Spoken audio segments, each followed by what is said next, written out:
Hello, everybody. I hope you are all as well as you can be, especially considering everything that's going on right now, and that you're all still safe and happy.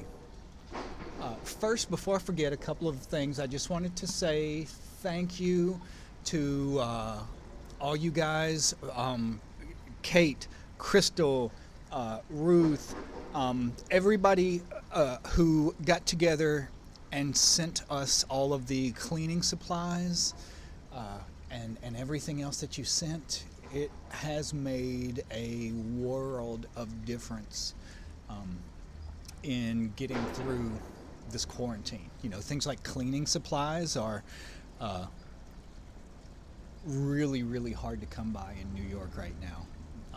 This place is, I've never seen the city like this. It's hard to even describe. Um, but thank you guys so much for that. And I've come out of this with a couple of new addictions. One of them, I didn't realize how much I needed thieves oil soap in my life until after I actually used it, and it's kind of amazing. Anyway, what I wanted to talk about was how, we as human beings in the past few centuries, especially, have started trying to divide everything into these categories of black and white, of good and evil. And that's not how the universe views life. It doesn't view life as so clear cut. People will look at difficult times that we're going through, like what we're going through right now, and this is a difficult time. And they'll say, why is this allowed to happen? And that was kind of what I wanted to talk about today. And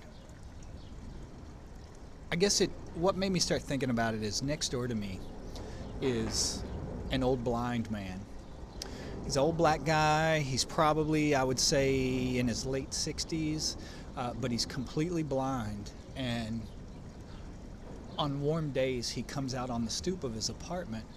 Someone will bring him down, and he will sit on the stoop and listen to audiobooks and turn his face up into the sun just to feel the warmth of it on his skin.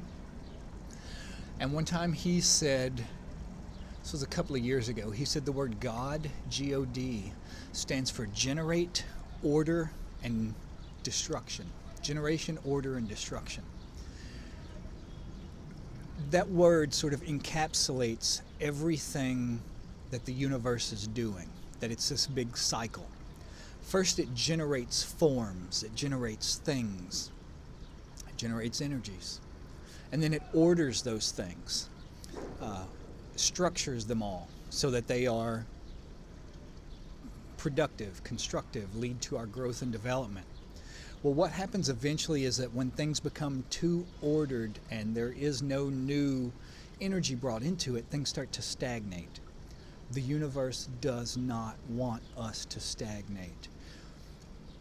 It wants us to keep advancing at all costs, just so that we can understand and learn to the deepest core of our souls what we are truly capable of.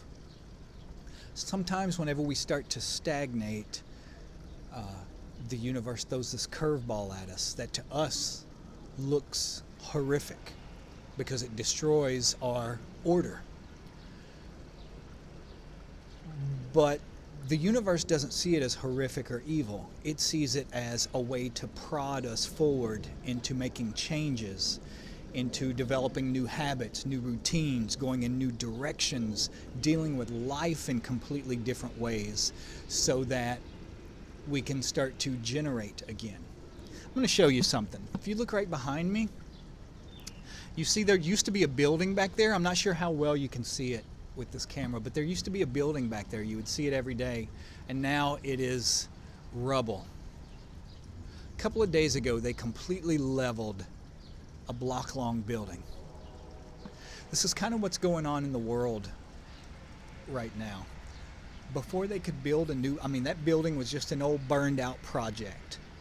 But before they could start building something, right now, what they're getting ready to build back there is a 17-story apartment building.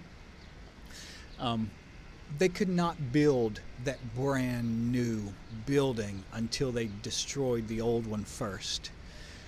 Whenever that old one was built, that was generation.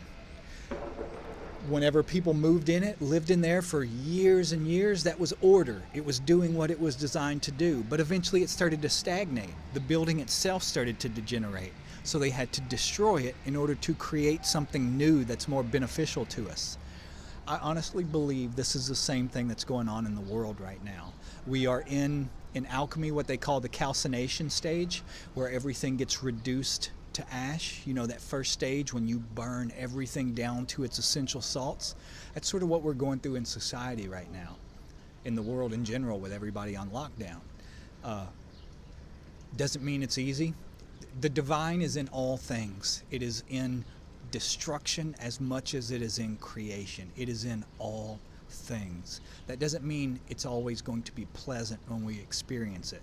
But what it does mean is that all things, no matter how painful and no matter if we can't see it from our perspective where we are right now, eventually we will reach a stage where we can look back and see the purpose that it served. We will see the changes in ourselves and in the world whenever we come out the other side of that process that will make us one day look back and understand why certain things happen.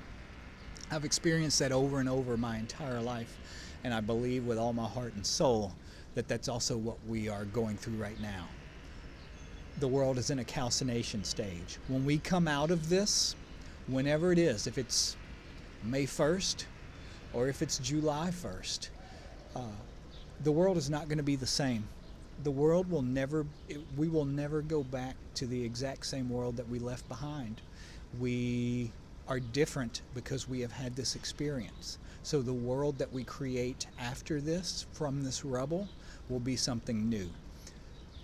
We will take what was useful for us from the old world and bring it into the new one as we create. But new things are coming. And I believe with all my heart that they're good things. Doesn't mean they're going to necessarily be easy. But I do believe we just have to hang on, keep taking care of each other, and good things are going to come from this. One other thing before I forget, I just did another interview with the Wrongful Convictions podcast. It's the podcast that Jason Flom does about wrongful convictions and people who are on death row, stuff like that. I believe it's coming out on Monday, if I'm not mistaken. It's a special edition of the podcast. I think they're going to call it like the lockdown edition or the quarantine edition or something like that. But we were talking about things like ways to cope with this, how to look at it and not, degenerate into just despair at the state that everything is in, especially here in the city. But that's coming out on Monday. I'm having a little trouble with my hands again today, but I'm resting, and just give me a couple more days and I will be back up and running and typing. I also just want to say I love you guys. I'm glad that you're here with me, and I'm glad that I get to be here with you in this time. And yeah, it's not pleasant, but just try to remember that amazing things are around the corner. Whether you know it or not, good things are coming. I love you guys, and I'll talk to you tomorrow.